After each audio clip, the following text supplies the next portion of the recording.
अस्सलाम वालेकुम दोस्तों, फ़कीर सिकंदर अली हमारी खिदमत में हाज़िर हैं। दोस्तों अज अहम मौजू खणी आयो हाँ तव्हांजे लाइ वॾी ॼाण खणी आयो हाँ।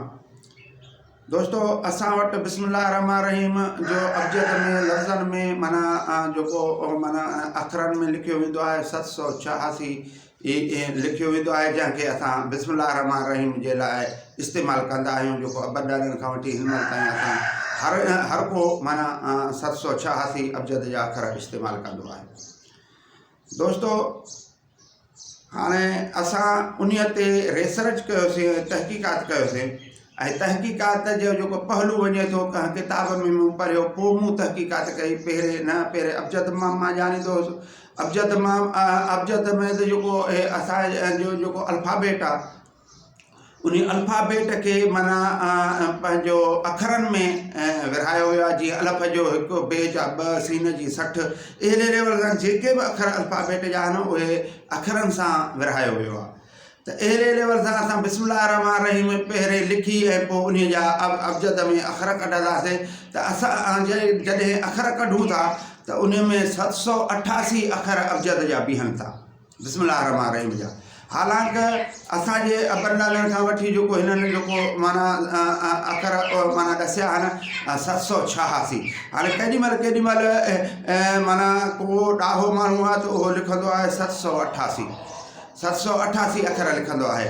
मां तव्हांखे ॿुधाईंदो हलां त इन में बि माना असुली अखरनि में बि माना जेके हुन जा कढो अबजद जा त 788 निकिरंदो, पर के माण्हू 786 लिखनि था। आम तौर ते घणा माण्हू 786 लिखनि था, पर जेकॾहिं जिन माण्हू जेके ॾाहा आहिनि, जिन खे अखर अबजदनि मां ॼाणनि था, उन्हनि उहे अखर कढी ऐं उन जा उचार माना कढिया आहिनि 788। जीअं मां तव्हांखे ॿुधायां त हज़रत अली जो जेको नालो आहे उहो 110 जो निकिरे थो। त हाणे 110 लिखनि था, पर जेकॾहिं उन में तव्हांखे ॿुधाईंदो इहो मां हलां त के लफ़्ज़ अहिड़ा हूंदा आहिनि जिन ते रिसर्च कबो आहे, पोइ ख़बर पवंदी आहे। जीअं 72 लफ़्ज़नि खे मशहूरु कयो वियो आहे त 72 शहीद थिया, 72,000 पंहिंजा फ़ौज आई, 72 खे तमामु मशहूरु कयो आहे। हाणे तव्हां 72 जो जॾहिं अबजद जे लेवल सां तव्हां हिसाब किताब कंदव त 72 लफ़्ज़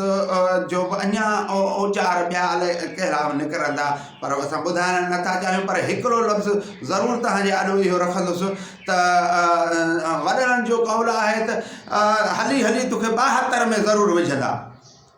याने अहिड़ा ॾाहा हुया जिन उन 72 लफ़्ज़ खे सम्झियो त 72 लफ़्ज़ छो 72 लफ़्ज़ इस्तेमालु कयो थो वञे, 72 जी मुराद छा आहे। 72 में माना तंहिं करे चवंदा हुआ त बाबा हली हली तोखे 72 में ज़रूरु विझंदा। त अहिड़े लेवल सां ई जेको बिस्मिल्लाह रहमान रहीम जा जेको उचार आहिनि, उहे उचार असुली वञी 788 बीहनि था। महिरबानी, अस्सलाम वालेकुम।